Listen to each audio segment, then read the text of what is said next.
Vamos a ver la parte de infectología. ¿Ya? A ver, miren, brucelosis infantil, más comúnmente causada por brucela, abortus, melitensis, canis, suis, bovis. ¿Cuál es? Es la melitensis. La brucela es característica de enfermedad febril, fiebre ondulante, que se caracteriza por generar clínica de bastante tiempo, una clínica larvada, que puede ir con fiebre, hepatoesplenomegalia, y que además se caracteriza, ¿por qué? Porque genera localizaciones en determinados órganos, siendo el sistema osteomuscular el más frecuentemente alterado, sobre todo por la presencia de sacroileitis. Relacionado a la Bartonella y las especies, la Brucella melitensis, la de mayor virulencia, la de abortus, infecciones asintomáticas, y la Brucella suis en formas crónicas. En la varicela, la complicación neurológica más frecuente. ¿Se acuerdan? Cuando hablamos de varicela hablamos de dos complicaciones neurológicas. Una que es el síndrome de Reyen y otra que es la cerebelitis. El síndrome de Reyen, vimos en síndrome de Reyen que estaba relacionado con un problema neurológico y un problema de hepatopatía. En este caso estamos hablando de una complicación neurológica frecuente que es la cerebelitis.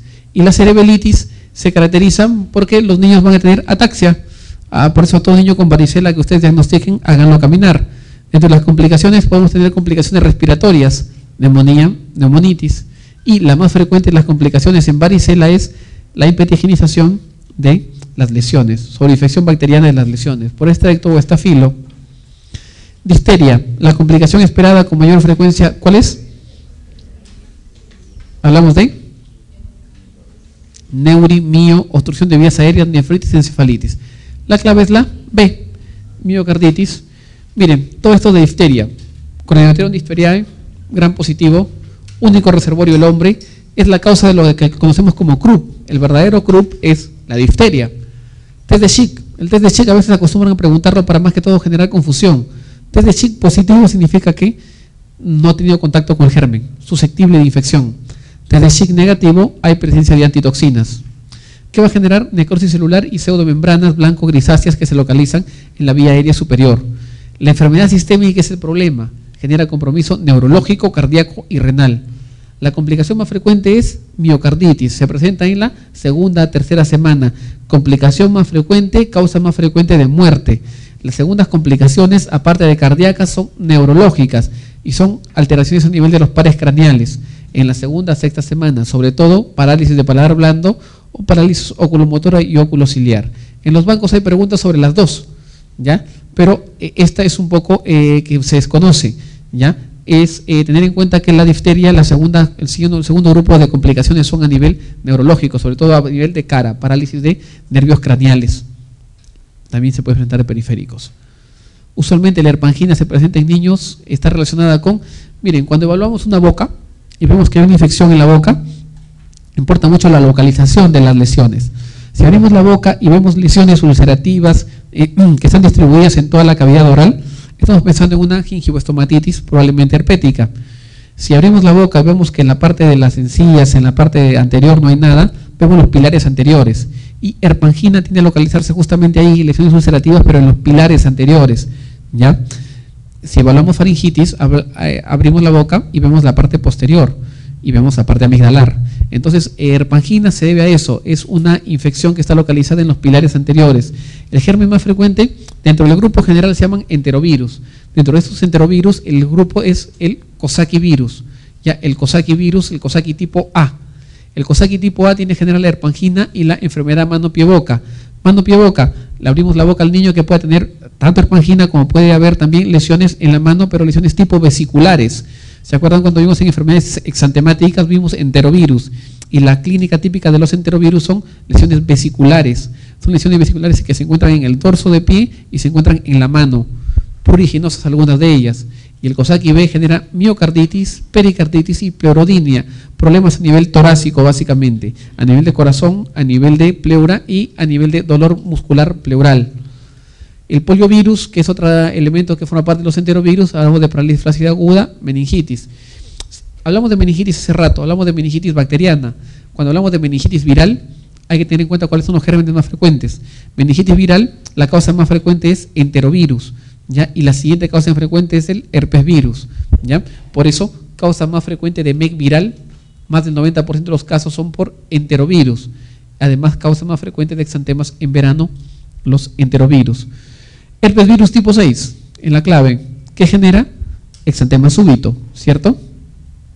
Adenovirus genera clínica de conjuntivitis, de cistitis hemorrágica, de faringitis, genera clínica de Krupp, genera clínica de diarrea de acuerdo al serotipo. Y parvovirus genera clínica de eritema infeccioso, quinta enfermedad.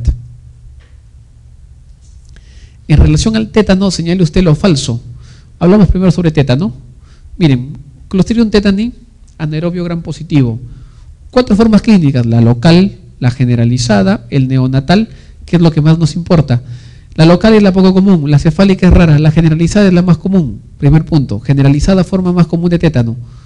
El tétano neonatal se presenta en promedio a los 8 días, aquellos partos que nacen en comunidad o que nacen en la casa y que se corta el cordón umbilical con la tijera, con la piedra o con cuchillo. La clínica, la rigidez típica de los músculos y los espasmos musculares, el trismus típico del tétano, fiebre, taquicardia, odinofagia, apnea, opistótonos, el cuerpo se tira para atrás, y en prostótonos el cuerpo se tira para adelante. Las 2 toxinas, tetanolicina, tetanoespasmina. ¿Qué pasa con esto?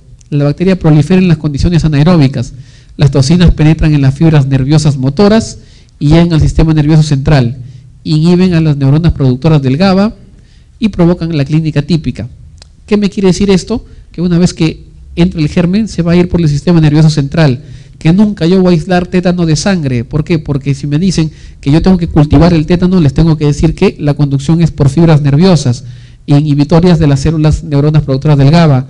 Entonces, a las preguntas del banco que le dicen después de cuánto tiempo yo aíslo el tétano de sangre periférica, la respuesta es NA. ¿Por qué? Porque nunca lo voy a aislar, porque la conducción es a nivel nervioso, ¿ya? Complicaciones: neumonía, apnea y sepsis, por las mismas características del paciente. Si le dan algo de comer, se va a aspirar. Hay dificultad respiratoria, puede haber apnea y sepsis debido a lo mismo. Tratamiento vacuna, toxoide y antitoxina. Veamos aquí, ¿cuál es la falsa? Las toxinas producidas por Clostridium tetani son tetanolicina y tetanoespasmina. Eso es verdadero. La vía más común de entrada en el recién nacido es el cordón umbilical, también. La vacuna antitetánica está compuesta por bacterias atenuadas. La toxina responsable de la enfermedad es tetanoespasmina, asevera lo de arriba, y sus complicaciones más frecuentes son sepsis y neumonía. Eso es cierto. La clave C, por si acaso, ¿ya? La vacuna antitetánica está compuesta por bacterias atenuadas. Entre los efectos adversos del Bactrim se encuentra lo siguiente, y hablemos sobre Bactrim un poco. Bactrim, dimetropin sulfametoxazol, antiguo medicamento bastante utilizado en pediatría hace poco menos de 2 décadas. Actualmente, como conversamos cuando hablamos de VIH, su utilidad radica en el uso de tratamiento con profilaxis o tratamiento para neumonía por neumonitis y orobesi. Complicaciones que genera a nivel cardiovascular, dermatológicas, endocrinas, gastrointestinales, hematológicas, hepáticas, renales y respiratorias. En respiratorias puede haber infiltrados pulmonares, en renales nefritis y acidosis tubular, no genera litiasis, ¿ya? En hepáticas, hepatitis e ictericia, en hematológicas, anemias y puede generar anemia aplásica. Gastrointestinales, todo lo de gastrointestinal, vómitos, diarrea, colitis pseudomembranosa. Endocrinas, hiperpotasemia, dermatológicas, síndrome de Steven-Johnson, cardiovascular, miocarditis. Entonces, acá les dicen cuál de los efectos adversos del cotrimoxazol, entre los efectos adversos del cotrimoxazol, cuál no es uno de ellos. A nivel de piel, síndrome de Steven-Johnson, verdadero, es una causa frecuente síndrome de Steven-Johnson. Vamos a ver un poco de Steven-Johnson en el avance. Nefritis intersticial a nivel renal, también es verdadero. Lesiones necróticas en piel, también es verdadero. Anemia plástica, y está subrayado lo que le he puesto, también. Pero nefrolitiasis no es una complicación del tratamiento con Bactrim. Respecto a la infección por estafilos, señalen la afirmación falsa. Los estafilococos, sabemos que hay estafilococo aureus, estafilococo epidermidis, estafilococo saprofíticos, ¿no? Saprofíticos, causa frecuente de ITU en adolescentes, estafilococo epidermidis y estafilococo aureus, que pueden generar clínica sistémica. Dice, la severidad de la infección guarda relación inversa con el estado inmune del paciente, es decir, la enfermedad es mucho más grave cuando menos defensas tenga el paciente. En general se cumple para la gran mayoría de agentes infecciosos, ¿no? Que va a ser más grave cuando las defensas estén más bajas. Se han identificado 3 especies de estafilococo de importancia clínica, los 3 que acabamos de conversar: Aureus, Epidermidis, Saprophyticus. La severidad de la infección está en relación directa con la capacidad de producir toxinas. Todas las cepas de estafilococo producen las mismas toxinas. Los estafilococos coagulasa negativos son menos virulentos que los estafilococos coagulasa positivos, ¿cierto? El coagulasa positivo, como es estafilococo aureus, es más virulento que el resto de los dos. La E es verdadera, la A también. Hay 3 especies. Con respecto a las toxinas, la severidad de la infección está en relación directa con la capacidad de producir toxinas. Veamos acá, miren, el estafilococo aureus tiene toxinas como la exfoliativa, como la toxina del shock tóxico y como las enterotoxinas, y la clínica que va a generar va a depender de la toxina que tenga. Todos los estafilococos no generan la misma toxina, si no, no habría necesidad de separarlos en familias. Todos tienen toxinas diferenciales. Por ejemplo, miren, la toxina de shock tóxico estafilocócico va a generar, como su nombre lo dice, el shock tóxico. Las enterotoxinas, intoxicación alimentaria. Las toxinas exfoliativas, el síndrome de piel escaldada, y también va a generar la denominada escarlatina. Entonces, las toxinas tienen que ver con la clínica que genere el cuadro. Por eso, la severidad de la infección está en relación directa con la capacidad de producir toxinas, es cierto, va a depender de la toxina que tenga para generar una tal o cual enfermedad y la gravedad tal o cual de ellas. Y todas las cepas no producen la misma toxina.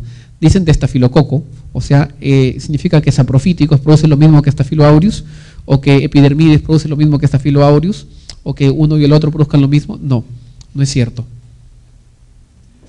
Esto lo vimos en VIH. En relación a la infección por VIH, la transcriptasa inversa es codificada por, dijimos que había 3 genes, GAG, POL y EMP. Hablamos que en la parte externa tenemos GP41 y GP120. Tenemos el antígeno P24, que es criterio diagnóstico, y tenemos las enzimas, transcriptasa inversa, tenemos endonucleasas, proteasas, integrasas. Todo lo que viene con EMP tiene que ver con envoltura. Y estamos hablando de GP41 y GP120, la parte externa. Todo lo que viene con POL viene de polimerasa, o sea que estamos hablando de enzimas, estamos hablando de transcriptasa inversa, de proteasa, de integrasas. Y lo que viene con GAG tiene que ver con antígenos, P18, P24, P15. Entonces, si a la pregunta me dicen, en relación a la infección por VIH, la transcriptasa inversa es codificada por, es enzima. Si es enzima, estamos hablando de polimerasa, o sea, el gen es el gen POL. Suspensión de microorganismos vivos atenuados o muertos, o porciones antigénicas de ellos, que inducen inmunidad. Estamos hablando de inmunoglobulina, toxoide, vacuna, antitoxina, antibiótico. Vacuna. Y repasamos, pues. Vacuna, antígenos, muertos, vivos atenuados. Toxoide es una toxina. Antitoxina, anticuerpos, pero que vienen de animales. E inmunoglobulina, anticuerpos, pero que vienen de seres humanos. Inmunoglobulina, ¿qué era? Toxoide, ¿qué era? Toxoide es toxina, ¿cierto? Antitoxina, anticuerpos que vienen de animales. E inmunoglobulina, anticuerpos que vienen de seres humanos. En este caso, la vacuna era el diagnóstico. La causa del exantema maculopapular eritematoso es, cuando vimos enfermedades exantemáticas, vimos que hay varios exantemas y que depende de cada uno de ellos para pensar en la etiología. Por ejemplo, cuando hablamos exantema y estamos pensando en vesículas, estamos pensando en probablemente varicela. Cuando hablamos un exantema y decimos exantema micropapular eritematoso y la superficie es como lija, estamos pensando en escarlatina, germen estreptococo beta hemolítico del grupo A. Cuando me plantean un exantema maculopapular eritematoso, estoy pensando en 2 patologías. ¿Cuáles son? Sarampión y rubiola, ¿cierto? En este caso se adapta para sarampión. La varicela, la lesión típica es vesícula. El impétigo generado tanto por estrepto como por estafilo. El estafilo es el impétigo buloso. El linfático se caracteriza por costras mielicéricas que se asocian más que todo a malas condiciones ambientales o suciedad del niño. Se caracteriza porque son costras mielicéricas localizadas, por ejemplo, perimucosa, alrededor de lo que viene a ser la nariz o en el resto del cuerpo. Herpes simple. Principales complicaciones del sarampión son, cuando hablamos de sarampión y cuando hablamos de en general de enfermedades exantemáticas, vemos que cuando son infecciones en piel, el niño se rasca y puede generar problemas y infectarse. Pero hablamos que había una de las infecciones exantemáticas que generaba más compromiso neurológico, y de ellas el sarampión era la que generaba más compromiso neurológico. Y recordando, también les dije que si le tomo a 100 pacientes con sarampión un electroencefalograma, 50% de ellos podrían tener alteraciones electroencefalográficas sin tener enfermedad. O sea, complicaciones frecuentes del sarampión, complicaciones neurológicas, ¿ya? Es un punto que debemos recalcar. ¿Qué más? Complicaciones respiratorias, otitis media aguda y neumonía puede generar. Conjuntivitis y retinitis. La conjuntivitis con fotofobia es parte de la clínica normal de un paciente con sarampión. Púrpura fulminante y gangrena no es clínica de sarampión. Miocarditis es complicación de difteria y además puede generar miocarditis Kawasaki. Nefritis e insuficiencia suprarrenal no la genera. Otitis media aguda, neumonía y encefalitis. Las complicaciones neurológicas, la encefalitis, encefalomielitis y la panencefalitis. Hay una complicación aguda y hay una complicación crónica. La complicación aguda es la encefalitis o encefalomielitis, y la panencefalitis esclerosante subaguda es una complicación crónica. Esta se tiende a presentar 2 semanas después de la infección por sarampión, y esta se presenta segundo o tercer año de vida, que puede durar 2 a 3 años por alteración del retraso del desarrollo psicomotor y generar la muerte del niño. 5 años de edad, astenia, fiebre, náuseas, vómitos, dolor abdominal, luego aparece ictericia y coluria. Estamos ante un caso de hepatitis. AB. Por epidemiología, la hepatitis más frecuente en pediatría a nivel mundial es la A, transmisión fecal-oral. Dentro de las fecales orales tenemos la A y la E. Son aquellas que no van a la cronicidad, son aquellas que simplemente se trata la parte aguda. La clínica típica, fase prodrómica, fase de estado y fase de recuperación. Con respecto a esto, la acotación a hacer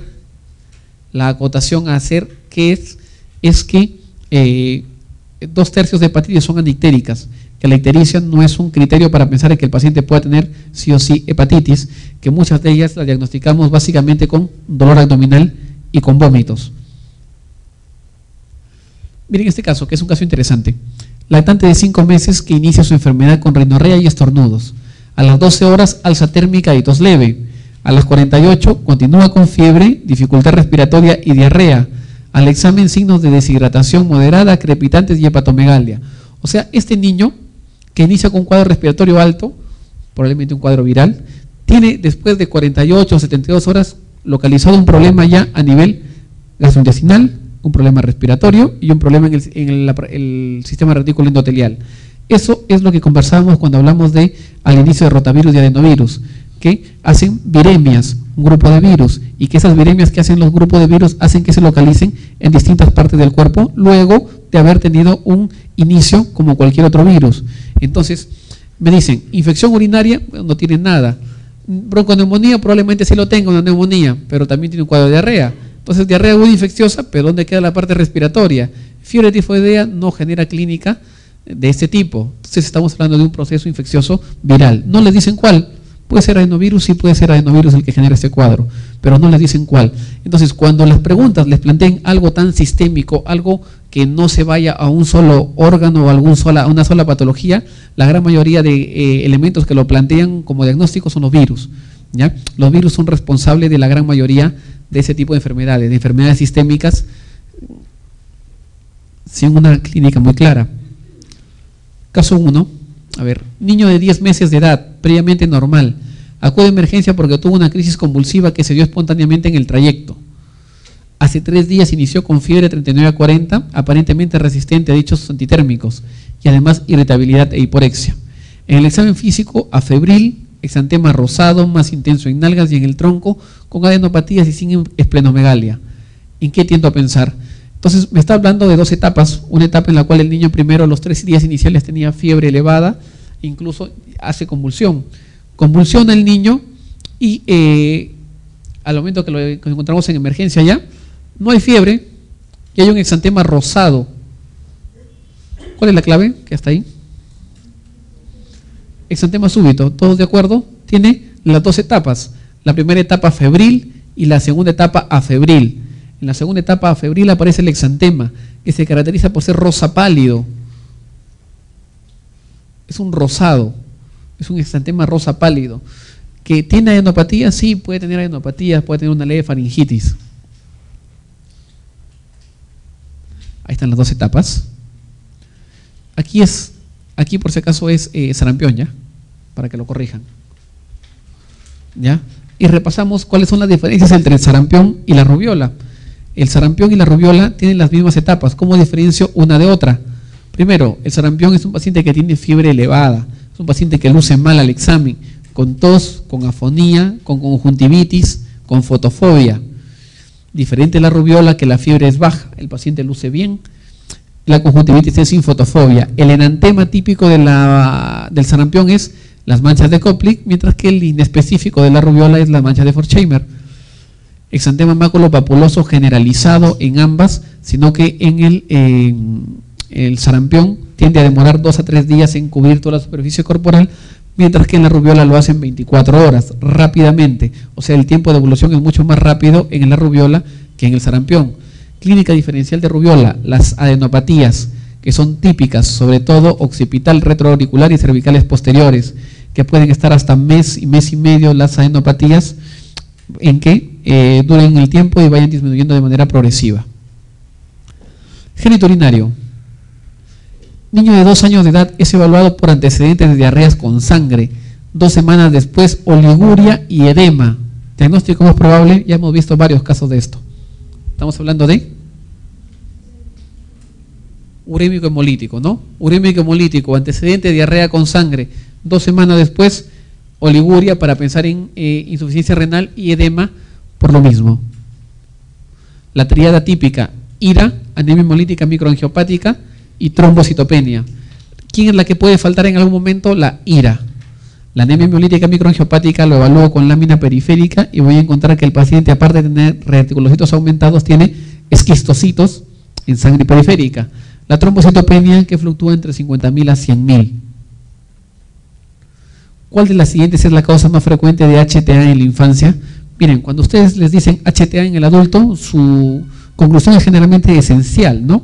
Cuando les digan HTA en niños, su razonamiento tiene que ser secundaria hasta no demostrarse lo contrario, ¿ya? O sea, la HTA en pediatría es eminentemente secundaria. ¿Y hacia qué nos vamos? Hacia hipertensión arterial secundaria por problemas renales. Hemos visto, miren, urémico hemolítico, causa frecuente, IRA posterior, problema renal. Cuando vimos ITU, y vimos en ITU también reflujo vesicolateral, causa de frecuente la persistencia del reflujo vesicolateral o gravedad de este, es que hagan HTA o IRC posterior. Entonces, a la larga, vamos a ver que los niños, la enfermedad, la hipertensión arterial es frecuentemente secundaria a un problema renal. Miren, enfermedad parenquimatosa renal, estenosis de la arteria renal, de 6 a 10 años, estenosis de la arteria renal, enfermedad parenquimatosa. A medida que aumenta la edad, recién voy pensando que puede haber una hipertensión primaria. Cuando estoy en la época de adolescente, 50-50, primaria, secundaria. Pero cuando esté más pequeño, incluso en recién nacidos, hay que pensar en problemas renales. Causa más frecuente entonces, hipertensión arterial secundaria a alteraciones o anomalías renales.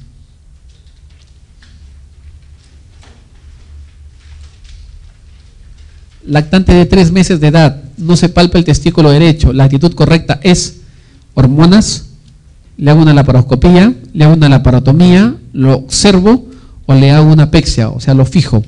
Entonces veamos acá, miren, la criptorquidia, trastorno más frecuente de la diferenciación sexual en la infancia, en varones.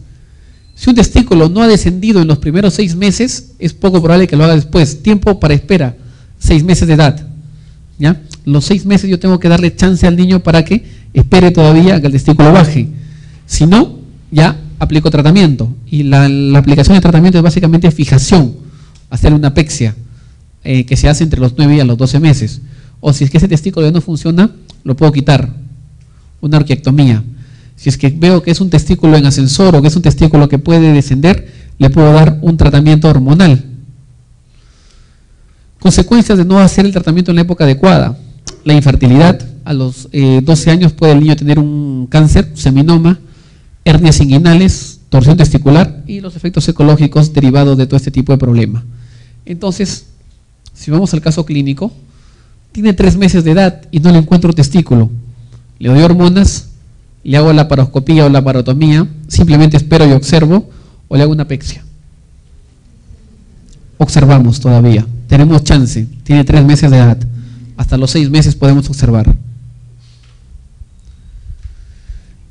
Niña de 3 años de edad, compromiso brusco del estado general, en paralelo presenta fiebre y diarrea con sangre, al examen físico HTA, palidez y somnolencia, petequias diseminadas, cardiopulmonares normal y abdomen doloroso.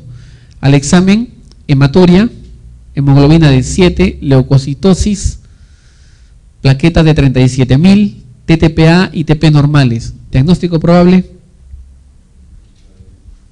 Entonces, miren, 3 años de edad, brusco del estado general, fiebre y diarrea con sangre. ¿Sí? Diarrea con sangre, en mi mente ya estoy pensando en que puede ser un urémico hemolítico. A ver, ¿qué tiene a favor de urémico hemolítico? HTA. HTA es un problema renal, ¿no? Y vimos que la hipertensión arterial secundaria en pediatría, sobre todo problemas renales. Petequia diseminada, una probable plaquetopenia. En los exámenes hay una hematuria, problema renal. Hay anemia, 7, anemia hemolítica probablemente. Leucocitosis con neutrofilia y plaquetopenia comprobada. TTPA y TP normales. Entonces, sí, es cierto, estamos hablando de un urémico hemolítico. Y algo más para reafirmar, en alguna de las claves que vimos de diarrea, decía, el síndrome urémico hemolítico no va con cita activa. Es cierto, mire, se los reafirmo acá, TTPA y TP normales. El síndrome urémico hemolítico no tiene por qué alterar el TTPA y el TP, no lo altera. El sangrado que presenta es básicamente por plaquetopenia, ¿ya? Entonces, TP y TTPA normales están generando el problema. Si los hubieran puesto TTPA y TPA alterados, ¿qué hubieran pensado? ¿Una probable? Una probable sepsis.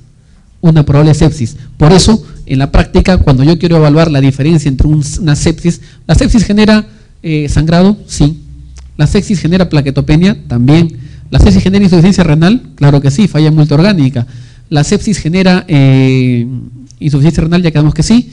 Y la anemia es un criterio diferencial, porque la sepsis no tiene que generar una anemia hemolítica y menos microangiopática. Sí consume la sangre, sí consume la hemoglobina, pero no tiende a generar anemia hemolítica microangiopática. Por eso, para pensar en urémico hemolítico, tomar sangre periférica y ver esquistocitos. Y siguiente, la sepsis te hace un SIT, te hace una coagulación intravascular diseminada, te compromete el TP y el TTPA. Por eso la sepsis por salmonela te lo dan, dicen, mira, este paciente tiene todo esto, tiene HTA, tiene todo, pero eso está normal. Eso te aleja a pensar que es una sepsis. Glomurulonefritis aguda postinfecciosa no va con todo esto, porque la clínica de una glomurulonefritis postestreptocócica es básicamente un cuadro, como su nombre lo dice, glomerulonefritis. No tiende a generar antecedentes de diarrea ni nada de lo que hemos visto acá. El cuadro va para un urémico hemolítico. Geno-Cholin lo vamos a ver más adelante. La triada que vimos anteriormente. ¿Y qué guía al paciente con urémico hemolítico en el pronóstico? En la etapa aguda, las complicaciones neurológicas pueden generar encefalopatía por la uremia que tiene. Y en la etapa crónica, las complicaciones propias del problema renal, HTA y RC. Acá está remarcado, no compromete TP ni TTPA, para que lo subrayen y lo tengan en cuenta. Cardiovascular, pregunta rápida, que ya lo hemos visto. Cardiopatía congénita más frecuente. Ya, a la cabeza ya sabemos que es CIB. Independiente de la clasificación CIB, si lo clasifico a cianóticas y cianóticas. Las acianóticas, el CIB. Las cianóticas, tengo en cuenta la edad. Desde el nacimiento, transposición de grandes vasos y mayor del año de edad, Fallot. Niña de 4 años, asintomática, con antecedentes de ingreso neonatal durante 2 meses por prematuridad, buen estado general y desarrollo punto-estatural adecuado, pulsos arteriales aumentados y hay un soplo continuo en la región subclavicular izquierda. ¿Qué estamos hablando? Primero, nos ubicamos en soplos, ¿recuerdan? Borde parasternal izquierdo, abajo CIB, superior, estamos hablando de un CIA. Segundo espacio intercostal o foco pulmonar que se va a la región infraclavicular, estamos hablando de PCA. Aquel que se iba atrás hacia las hipófisis espinosas, generaba problemas a nivel de la misma espalda, estábamos hablando de coartación de aorta, ¿cierto? Ahora, me dicen, se les oculta un soplo y continuo en la región subclavicular izquierda, ya por soplo sé que puede ser. Datos adicionales, tuvo antecedentes de prematuridad en el periodo neonatal. Cardiopatía congénita más frecuente en prematuros es PCA. PCA, listo, hasta ahí tengo otro diagnóstico. ¿Qué más tengo para PCA? Tiene pulsos arteriales aumentados, que es una clínica diferencial de PCA. Y se le oculta un soplo continuo, o sea, sistólico o diastólico, en la región subclavicular izquierda. PCA. Todo tiene para pensar en un ductus arterioso persistente. Y ahí está todo lo que hemos conversado. Hematología. Señale la afirmación incorrecta con relación al metabolismo del hierro. El hierro es un componente de la hemoglobina, verdadero, ¿no? Se absorbe predominantemente en el duodeno y ayuno proximal, también es verdadero. Saturación de transferrina menor al 10% indica depósitos de fierro disminuido, ¿recuerdan? Casi todo el hierro plasmático se encuentra en forma de ferritina. Se almacena en las células en forma de ferritina, eso es cierto. CD, casi todo el hierro plasmático se encuentra en forma de ferritina. Quedamos que no, que era en forma de hemoglobina, perfecto. Entonces la clave es esa. Y la saturación de transferrina es baja, pero la transferrina total sí aumentaba. Y esto es lo que conversamos anteriormente. En la anemia de Fanconi se puede presentar retraso de crecimiento, pigmentación, malformaciones óseas, todo. Mismo Fanconi, niño pequeño, retraso en el crecimiento, hiperpigmentación cutánea, puede haber ausencia de radio, anomalías cardíacas, CIA, anomalías renales, riñón en herradura, esqueléticas, aplasia de radio y cúbito, riñón en herradura, CIA, microcefalia, retraso en el desarrollo, hiperpigmentación cutánea, herencia autosómica recesiva. La clave es todas pueden generar una anemia de Fanconi. Anemia megaloblástica ocurre por déficit de cianocobalamina, tiamina, piridoxina, niacina, riboflavina.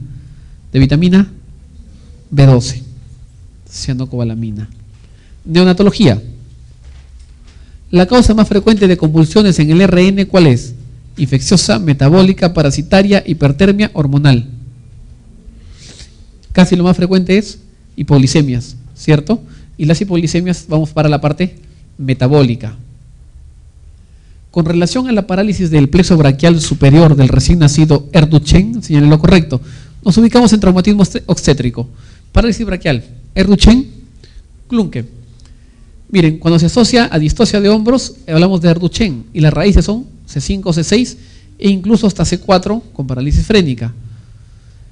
Brazo en abducción, en rotación interna y antebrazo en pronación. Debido a que hay esta alteración, el reflejo de Moro no hay o es asimétrico. Cuando hablamos de Klunke, distocia de nalgas, las raíces son C7, C8, T1. Reflejo de Moro puede estar presente, el reflejo de presión palmar no está presente. Con relación a la parálisis del plexo braquial, se lesionan las raíces cervicales, ¿tienen lo correcto? Las raíces cervicales 7 y 8, falso, eran C5, C6 y hasta C4. Se lesionan las raíces cervicales 5 y 6, la mano se presenta en flexión, sin movimiento digital, hay anestesia superficial, es la forma menos frecuente de lesión del plexo braquial.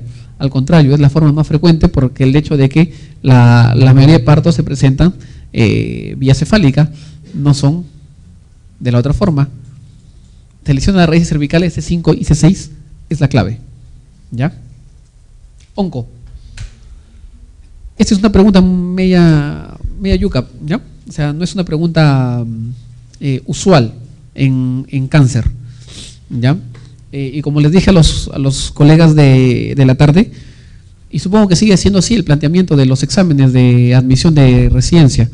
Cuando se plantea un examen de admisión para residencia, por lo menos de las 200 preguntas que son ahora, el 50% de preguntas son fáciles. O sea, todos deberían resolverla. O sea, lo mínimo 50 debería sacarse uno.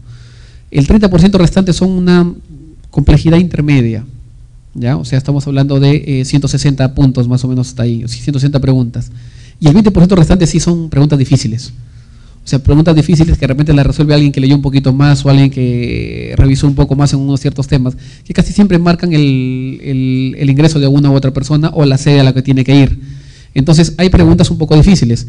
Esta, por ejemplo, no es una pregunta sencilla, no es una pregunta rápida para hacer. Miren, ¿qué diagnóstico es el más probable en un niño de 8 años de edad con signos inequívocos de pubertad precoz y que en la exploración le encuentra una masa en el testículo derecho de 2 centímetros? O sea, aquel niño que tiene un tumor en el testículo derecho y que además de eso tiene clínica de pubertad precoz. Leydig, seminoma, sacovitelino, teratoma, coriocarcinoma. La clave, los tumores testiculares pueden ser tanto de células germinales como del estroma gonadal. Cuando son de las células germinales, 96% son de células germinales y 2% son del estroma gonadal. Todos estos son de células germinales. A la cabeza, seminoma, que es la complicación de una criptorquidia, por ejemplo. Cuando hablamos del estroma gonadal, tenemos que ver células de Leydig, célula de Sertoli y gonadoblastoma. Carcinoma embrionario es el más frecuente en niños, o sea, lo busco. Carcinoma embrionario es el más frecuente en niños, Tumor de células de Leydig se caracteriza porque da una clínica de pubertad precoz. Tumor de células de Leydig, pubertad precoz. Entonces, dentro de los tumores testiculares hay dos grupos, los de células germinales y los del estroma. Los más frecuentes son los de las células germinales, a la cabeza en pediatría, carcinoma embrionario. Los del estroma gonadal, todos los que ven acá, y la diferencial de uno y otro es que el de Leydig va con clínica de pubertad precoz. Eso hace que el tumor de célula de Leydig sea el diagnóstico en esta pregunta. Otro más sencillo, el tumor maligno más frecuente en niños es LLA, leucemia linfoblástica aguda. Pregunta que ya lo hemos revisado varias veces. Esta también lo hemos revisado, ¿no? Ante un niño de 5 años de edad con cuadro de hipertensión endocraniana, alteraciones visuales e hipotalámicas, con radiografía lateral de cráneo con calcificaciones en forma de paréntesis, el diagnóstico es craniofaringioma. Ya lo habíamos revisado anteriormente. Vamos a esta. Niño de 4 años de edad, buen estado corporal. La madre descubre al bañarlo masa abdominal. El estudio urográfico muestra una masa voluminosa sin calcificación en el riñón izquierdo que distorsiona el sistema pielocalicial. La ecografía abdominal determina el carácter sólido de la masa, así como existencia de trombosis en la vena renal. Los siguientes diagnósticos aquí sabemos que es un Wills. Puntos diferenciales: el Wills, tumor más frecuente en el nivel abdominal y renal. El Wills puede ser bilateral, sí, pero lo más frecuente es que sea de un solo lado.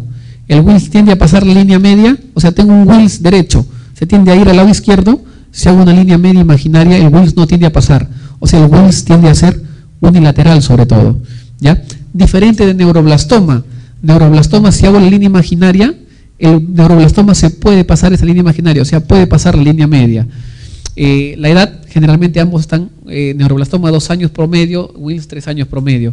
El Wills es asintomático, el neuroblastoma sí tiende a generar dolor. ¿Qué más va para aquí, para acá Wills? Que es renal el problema, que es asintomático, y puede haber una trombosis en la vena renal, que también va para Wills. Todo lo que hemos visto con respecto a Wills, y esto hay que recalcarlo. Tumor de Wills diagnosticado, 10 a 15% de esos pacientes pueden tener metástasis ya. Entonces, tienen metástasis pulmonares y hepáticas. Lo siguiente con respecto al Wills es que es un tumor de buen pronóstico, que si se diagnostica a tiempo, puede haber cura para estos pacientes. CRET. El lactante, el movimiento de pinzamiento índice pulgar se inicia desde los, ¿se acuerdan? Esto lo logro al año, ¿cierto? Esto lo logro al año. Y en el transcurso yo trato de lograr siempre esto. La mano es órgano cortical, órgano de cerebro. Estamos hablando de coordinación. 5 o 6 meses los niños hacen esto. 4 o 5 meses, perdón. 5 o 6 meses hacen esto. 6 a 7 comienzan haciendo esto y a los 8 ya hacen, 8 o 9 comienzan a hacer pinza incompleta, ¿ya? Y a los 9 logran también pinza incompleta y al año hacen pinza completa, ¿ya? Entonces, 8 meses comienzan a hacer pinza pulgar incompleta, ¿ya? Y la pinza completa la logran al año de edad. ¿Qué más sobre coordinación motor fino? Que entre el año y los 2 años de edad trabaja con Torres. ¿ya? Trabaja con torres. En los 15 meses con 2 cubos, a los 2 años con 6 cubos. ¿Qué diferente de los 15 meses? Coloca la pastilla en la botella, coloca un elemento dentro de un recipiente. A los 18, raya vertical, y a los 2 años usa bien la cuchara. 3 años es un niño ya geométrico, círculo. 4 años cruz, 5 años triángulo. Eso es básicamente para evaluar coordinación, ya, motor fino.